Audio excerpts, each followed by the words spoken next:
এই বাপ, তোমরা যারা সিজদা করো না, তোমরা বলো না বাজান, বলো না এই দরদি ভাই চিৎকার করে বললাম, তুমি যদি বলো তোমার পায়ে ধরতে, আমি পায়ে ধরতে রাজি। তুমি যদি বলো তোমারে জড়িয়ে ধরে কাঁদতে, আমি কাঁদতে রাজি। তুমি বলো কেন আল্লাহর সাথে রাগ করলা? কেন আল্লাহর সাথে রাগ করলা? কেন আল্লাহর সাথে নারাজ হইলা? কেন সেজদা কপালে জুটলো না? কেন মালিকের সাথে সারাদিনের এত কিছুর বিনিময়ে আল্লাহ তাআলা একটা মিস কল দিলে, 2 সেকেন্ডের একটা মিস কল দিলে বন্ধু তুমি টের পাও তোমার মোবাইলে মিস কল আসছে। এত বড় মসজিদে 6টা মাইকের হরন দিয়া আল্লাহু আকবার বলে তোমারে ডাক দেয়, তোমার একটা বারো কানে লাগে না, বিবেকে লাগে না। তোর মতো শক্ত ডাকাত, তোর মতো পাষাণ বেটার কে হইতে পারে? বেটা কথা বলেন না কেন? তুই ডাকাত, কত বড় ডাকাত।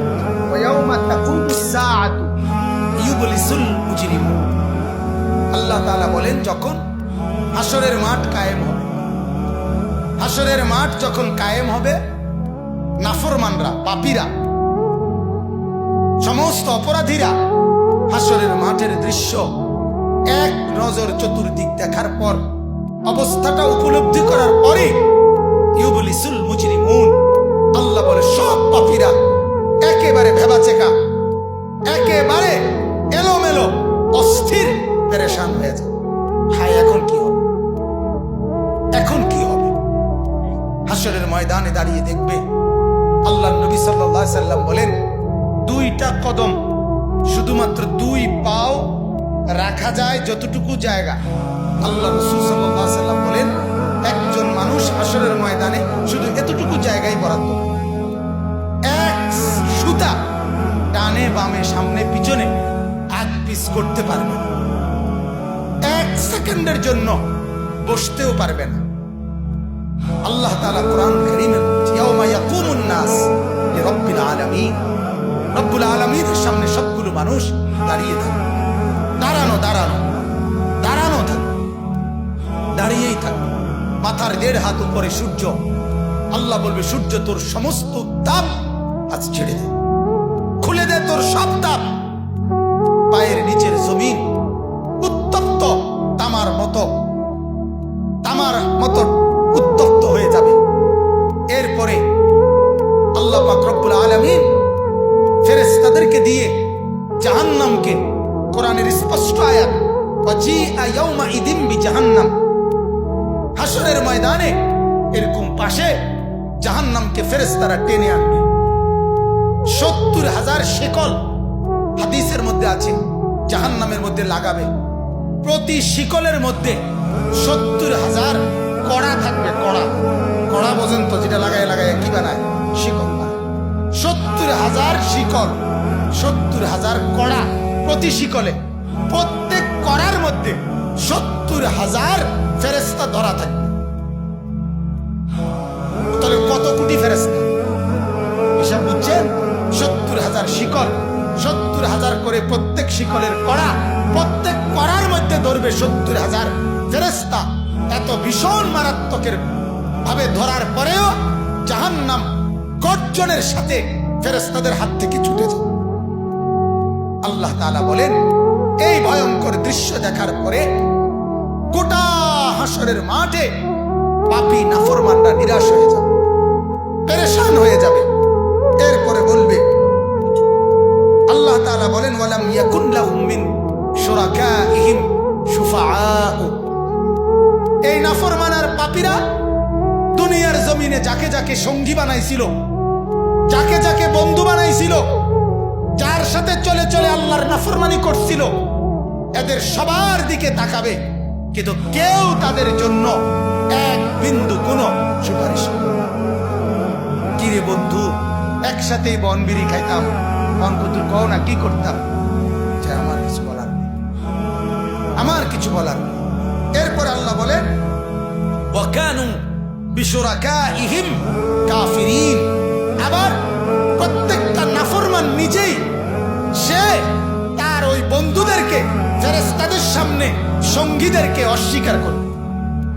প্রথম তো তাকাবে, যখন দেখবে কেউ কোনো সহযোগিতাকারী নাই, ফেরেশতাদের সামনে যখন জিজ্ঞেস করবে, কোরআনে আছে উহশুরুল্লাযীনা যালামু ওয়া আজওয়াজাহুম, আল্লাহ ফেরেশতাদেরকে বলবে প্রত্যেকটা পাপী এবং তাকে পাপ কাজে যারা যারা সহযোগিতা করেছে তাদেরকে সহ একত্র করো।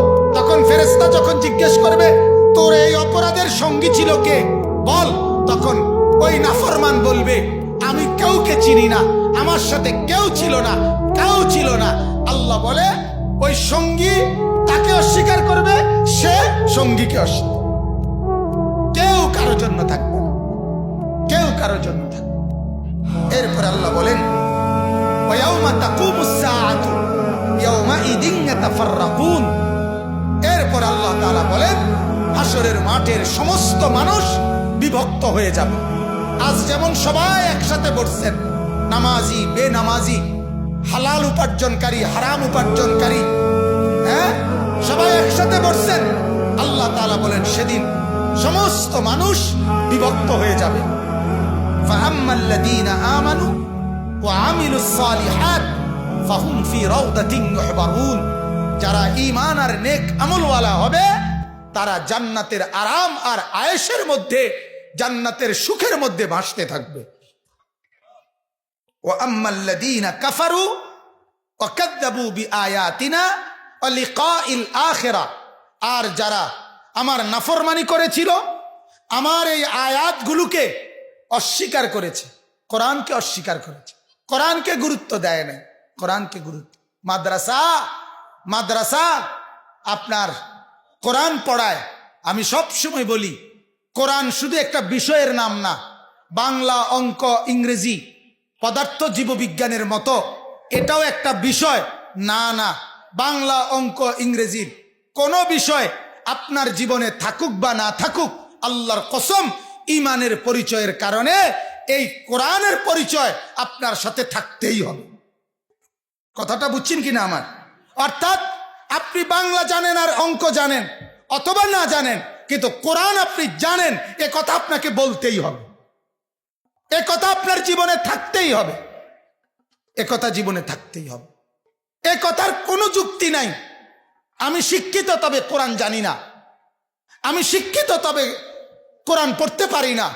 যে জ্ঞান আল্লাহ চিনায় না, যে জ্ঞান সেজদা চিনায় না, যে জ্ঞান কোরআন পড়ায় না, ওই জ্ঞান জ্ঞান না, ওই জ্ঞান জ্ঞান না। কোরআনে আল্লাহ বলছে, সূরা আনফালের মধ্যে আছে, যেই জবান আমার কথা বলে না, যেই কান আমার কথা শুনে না, যেই দিমাগ আমাকে নিয়ে ভাবে না, আল্লাহ বলে ওই লোকটা হলো সর্বনিকৃষ্ট জানোয়ার, জানোয়ার, জানোয়ার। ইন্না শাররাদ দাওয়াবি ইনদাল্লাহ আস-সুম্মু আল-বুকমু আল্লাযীনা লা ইয়াকিলুন। আল্লাহ বলে সর্বনিকৃষ্ট জানোয়ার আমি আল্লাহর নিকটে সে যে আমার কথা বলে না, আমার কথা শুনে না, আমার কথা ভাবে না। কেন কোরআন বাদ দিলাম? আপনারা যারা জীবন থেকে নিজের জীবন, ছেলের জীবন, মেয়ের জীবন, স্ত্রীর জীবন থেকে যারা এই কোরআন বাদ দিলেন, কেন বাদ দিলেন? কোন যুক্তিতে বাদ দিলেন? আরেকবার বিবেককে প্রশ্ন করিয়ে, কি কারণ হইতে পারে? মালিকের এই কোরআনের অপরাধটা কি? এই কোরআন আপনার ভুলে ভরা, কথা বলেন না কেন? এই কোরআন আপনার ভুলে ভরা, এই কোরআনের নিখুঁতের ক্ষেত্রে কোনো সন্দেহ আছে? তাহলে কি কারণ থাকতে পারে? বাংলা বইতে, অঙ্ক বইতে, ইংরেজি বইতে, পৃথিবীর কোনো, আমি তো পড়ছি, আমি দাখিল 1998 সালে আপনার বিজ্ঞান সায়েন্স থেকে, বিজ্ঞান বিভাগ থেকে 1998 সালে সমগ্র বাংলাদেশে সর্বোচ্চ নাম্বার পেয়ে ফার্স্ট স্ট্যান্ড করেছি, আলহামদুলিল্লাহ। আমি বিজ্ঞান পড়ছি, কুমিল্লা ভিক্টোরিয়া কলেজ থেকে আমি মাস্টার্স পাস করছি। অতএব আমি এটা বুঝাইতে চাই, পৃথিবীর কোন বাংলা অঙ্ক ইংরেজি পদার্থ জীববিজ্ঞানের একটা বইয়ের নাম আপনি বলেন যে বইয়ের শুরুতে লেখা আছে এই বইটি মানুষ বানাবার জন্য, মানুষ গড়বার জন্য লেখা হয়েছে, এটা কোন বই সেটা বলেন। কিন্তু আমরা কসম চ্যালেঞ্জ করে বলতে পারি এ কোরআন, তার মালিক বলছে হুদাল্লিন নাস, এটা মানুষ গড়বার জন্য, মানুষ বানাবার জন্য লেখা বানানো, এটা কোরআন বলছে একমাত্র। কোন বাংলা বইয়ের শুরুতে কথা নাই। কোন অঙ্ক বইয়ের শুরুতে কথা নাই, বরং ওই সবগুলো বইয়ের মাকসাদ একটাই, ইকোনমিক্যাল অ্যানিমেলে পরিণত করা। Man is economical animal. একজন মানুষ হবে শুধুমাত্র অর্থনৈতিক প্রাণী, টাকা উপার্জন করার একটা মেশিন, টাকা উপার্জন করার একটা যন্ত্র। এটাই হবে। কে কত বুদ্ধিমত্তা, কে কত জ্ঞান খাটাইয়া পৃথিবী সাজাবে, কত বেশি জমিনের উপরের অংশ সাজাবে আর দুনিয়ার কামাই রোজগারি করবে, এটাই হলো মূল টার্গেট, মূল মাকসাদ, মূল মাকসাদ। এই কারণে 18 বছর বয়সের একটা ছেলে অনেক কিছু পড়ালেখা করছে, কিন্তু এখনো খারাইয়া মুতে। কিন্তু আমার 6 বছরের বাচ্চা, এই নুরানি মাদ্রাসায় আমরা চ্যালেঞ্জ করি, কওমি মাদ্রাসা, নুরানি মাদ্রাসা, হাফেজি মাদ্রাসা, 6 বছরের বাচ্চা আমাদের কোনোদিন দাঁড়াইয়া পেশাব করে না, দাঁড়াইয়া মুতে না। আমরা শুধু পড়া শিখাই না, আমরা জিন্দিগি বানাই, জিন্দিগি। কওমি মাদ্রাসা শুধু শব্দ শিখায় না, কওমি মাদ্রাসা শুধু অক্ষর শিখায় না, কওমি মাদ্রাসা জীবন গড়ে দেয়, জীবন, আখলাক গড়ে দেয়, আখলাক, জিন্দিগি বানায় দেয়, জিন্দিগি। 6 বছরের এক বাচ্চা নেই, আমরা 5 বছরের ভিতরে আমরা হাফেজে কোরআন বানায়া তারে বাড়িতে পাঠাই। বলেন আলহামদুলিল্লাহ, বলেন আলহামদুলিল্লাহ। আল্লাহ তাআলা মুসা নবীকে বলছিল, মুসা নবীর মাকে, ও মুসার মা, তোমার কোলের বাচ্চাটা বাক্সত বইরা পানি ঢালায় দাও, নদীতে ফেলায় দাও। তুমি পারতা না, ফেরাউনের ভয়ে তুমি রাখতে পারতা না, ফেলে দাও, এরে বাক্সত ভরে ছেড়ে দাও, নদীতে ছেড়ে দাও। মনে করো পানিতে বাসাইয়া দিলারি, কিন্তু আমি ওয়াদা দিলাম, ইন্না রাদ্দুহু ইলাইকে, মুসার মা, আমি ছেলেটা তোমার কাছে ফেরত দেব। ওয়া জাইলুহু মিনাল মুরসালিন, শুধু ফেরত দেব না মা, আমি তোমাকে একটা রসুল বানাইয়া তারপরে ফেরত দেব। মুসাকে আমি নবী বানায় দেব, নবী। ঠিক আমরাও বলি আপনাদের কাছে, আমরা 6 বছরের একটা বাচ্চা আপনাদের কাছে চাই, এই বাচ্চাটা আপনি আমাদের মাদ্রাসায় দেন, আমরা একটা হাফেজে কোরআন বানায়া আপনার বাড়িতে পাঠাবো ইনশাআল্লাহ, ইনশাআল্লাহ। 12 বছরের জন্য দিবেন, আসমান জমিন, শুধু ভবিষ্যৎ। আরে আমরার ভবিষ্যৎ একেবারে জান্নাত পর্যন্ত। ভবিষ্যতে কি করবে আপনি আমারে আগে বলেন। পৃথিবীর ভবিষ্যৎ কোনো মানুষের হায়াতে, যেই কোনো শিক্ষিত ভদ্রলোক এখন বলেন, কোনো মানুষের যদি বয়স হয় 60 মোট, মনে করেন 60 বছর সে বাঁচলো, তাহলে তার ভবিষ্যৎ কত নম্বর বছরতে শুরু হয়? 45তে। কতক্ষণ কত থেকে কোন তালিটা ভবিষ্যৎ কোন কোন বছরের থেকে? কি 35তে না 45 থেকে? হ্যাঁ, পড়ালেখা শেষ করছে, যদি হেঁটে পড়ালেখা না করে তাহলে কথা বলেন না কেন? তাহলে আপনি 60 বছর রে 3 ভাগে কেমনে ভাগ করলেন? যে 60 বছরের মধ্যে প্রথম 20 বছর হলো অতীত, মাঝখানের 20 বছর হলো বর্তমান, শেষের 20 বছর হলো ভবিষ্যৎ। এটা কোন যুক্তি? আমারে বলেন না, এটা কোনো যুক্তি হলো নি? কথা বলেন না। এজন্য মানুষের হায়াত পুরাটাই বর্তমান, ভবিষ্যৎ শুধুমাত্র আখিরাত। ভবিষ্যৎ কি বলেন না? আখিরাত, আখিরাত। ওয়াল তানজুর নাফসুম মা কদ্দামাত লিগাদ। আল্লাহ বলে, আজকে তুমি ভাবো আগামীকাল কিয়ামতের জন্য তুমি কি পাঠিয়েছ। তাহলে আগামীকাল মানে ভবিষ্যৎ। আল্লাহ বলছে ভবিষ্যৎ হলো আখিরাত। ভবিষ্যৎ কি বলেন? তাহলে আমরা বাচ্চাটার বর্তমান দুনিয়াটাও দেখি, আমরা বাচ্চার ভবিষ্যৎ আখিরাত, জান্নাত পর্যন্ত পৌঁছবার সবক আমরা তারে শিখাই। বলেন আলহামদুলিল্লাহ, বলেন আলহামদুলিল্লাহ। অতএব শেষ কথা এটাই, আল্লাহ বলেন, ওয়া আম্মাল্লাযীনা কাফারু ওয়া কাযযাবু বিআয়াতিনা, যারা তোমরা কুফরি করছো, যারা আমার আয়াত অস্বীকার করছো, ছেড়ে দিচ্ছ, ওয়া লিকাইল আখিরাহ, আখিরাতের সাক্ষাৎ, পরকালের সাক্ষাৎ ভুলে যাচ্ছ, আল্লাহ বলেন, ফাউলাইকা ফিল আযাবি মুহদারুন, তোমরা অবশ্যই জাহান্নামের আযাবের মধ্যেই অংশগ্রহণ করবে। শেষ আয়াত আল্লাহ বলে, ফাসুবহানাল্লাহি হিনা তুমসুনা ওয়া হিনা তুসবিহুন। অতএব হে আমার বান্দা, সকালেও সন্ধ্যায়ও আমার তাসবিহ পড়ো, আমাকেই ভাবো, আমাকেই ডাকো, আমাকেই ডাকো। এরপর আল্লাহ বলছে, ওয়ালাহুল হামদু ফিস সামাওয়াতি ওয়াল আরদ, আসমান আর জমিনের যেখানের যত সৌন্দর্য, যেখানের যত কিছু, সব কিছুর জন্য প্রশংসা পাওয়ার যোগ্য শুধুই আমি। কথা বলেন, কে? আল্লাহ। আল্লাহ। ওয়া আশিয়ান ওয়া হিনা তুজহিরুন, আল্লাহ বলে বিকাল বেলা আমাকেই ডাকো, ওয়াহিনা তুজহিরুন, 2 প্রহরে দুপুর বেলা আমাকেই ডাকো। আল্লাহ বলে, বান্দা শুধু আমাকেই ভাবো, আমাকেই ডাকো, আমার সাথেই সম্পর্ক গড়ো। কাজেই মুসলমান, আপনার যে সন্তান ফজরের নামাজের সেজদা কপালে জোটে না, আমি বললাম, আমার নাম আনিসুর রহমান, আমি চ্যালেঞ্জ করলাম, আপনার যেই ছেলে ফজরের নামাজ পড়ে না, মেয়ে ফজরের নামাজ পড়ে না, এ ভদ্র না, ভদ্র নয়, ভদ্র নয়, অসভ্য, অসভ্য, অসভ্য। তুমি যদি সাহস থাকে তো তুমি প্রতিবাদ করো, তুমি যুক্তি দাও, আমি বসুন্ধর কারণে তুমি বলো। সেজদা বিহীন কোন মুসলমান ইমানদারের ছেলে, মেয়ে, বিবি যার কপালে সেজদা নাই, সে শিক্ষিত হয় নাই, সে সভ্য হয় নাই, সে ভদ্র হয় নাই। আল্লাহ কোরআনে বলছে, ইবলিসকে, ইবলিস তুই সেজদা করলি না, অহংকার করেছিস, তুই বের হ আমার থেকে। জন্য যে সেজদা করে না সে অহংকারী, আর অহংকারীকে ভদ্র বলে না। কথা বলেন না কেন? অহংকারীকে কি বলে না? ভদ্র বলে না। নাই তো বলেন আপনি পৃথিবীর কোন ডিকশনারিতে আছে কথা যে অহংকারীকে সভ্য বলে, অহংকারীকে ভদ্র বলে? আল্লাহ তো কোরআনে বলছে সেজদা না করা এটা অহংকার। এটা কি বলেন না? তাইলে অহংকারী কি ভদ্র হয়? অহংকারী কি সভ্য হয়? অতএব ছেলেকে ভদ্র বানান, ছেলেকে সভ্য বানান। পড়েন আপনি, কোনো সমস্যা নাই, বাংলা পড়েন, অঙ্ক পড়েন, ইংরেজি পড়েন, পদার্থ পড়েন, জীববিজ্ঞান পড়েন, হিমালয় পর্বত ফুরাটা ফইরা বাইতলে যাই পড়েন, কোনো মানা নাই। আটলান্টিক মহাসাগর পইরা বাইতাই নালান, কোনো আপত্তি নাই। কিন্তু কোরআন বাদ দিলেন কেন? সেজদা বাদ দিলেন কেন? গোলামি বাদ দিলেন কেন? বন্দিগি বাদ দিলেন কেন? আল্লাহকে ছেড়ে দিলেন কেন? আল্লাহর সাথে দুশ্মনী কেন?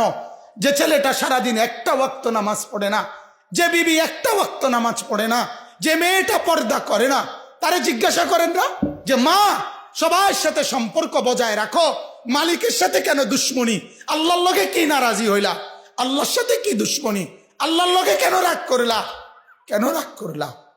এই বাপ, তোমরা যারা সেজদা করো না, তোমরা বলো না বাজান, বলো না, এই দরদি ভাই চিৎকার করে বললাম, তুমি যদি বলো তোমার পায়ে ধরতে, আমি পায়ে ধরতে রাজি। তুমি যদি বলো তোমারে জড়িয়ে ধরে কানতে, আমি কানতে রাজি। তুমি বলো কেন আল্লাহর সাথে রাগ করলা? কেন আল্লাহর সাথে রাগ করলা?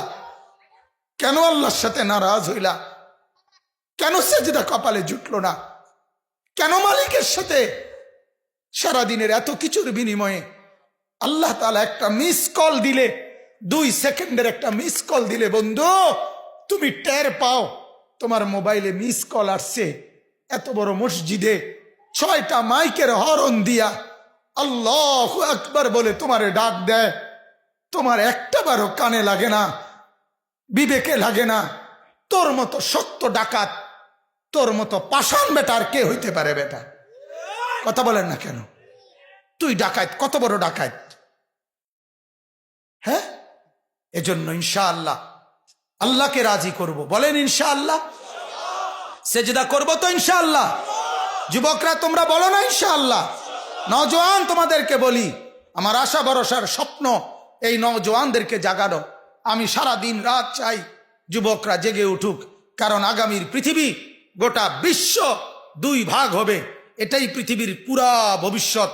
এক ভাগ পুরাপুরি দাজ্জালের অনুসারী কাফের, আরেক ভাগ মাহাদির অনুসারী ইমানদার। এই 2 ভাগে পৃথিবী অচিরেই বিভক্ত হয়ে যাবে।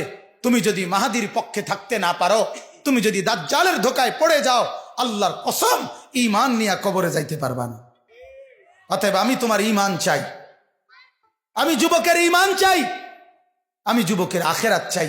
আল্লাহ তাআলা আমাদের প্রত্যেককে ঈমান আমলের দৌলত দান করেন, কবুল করেন।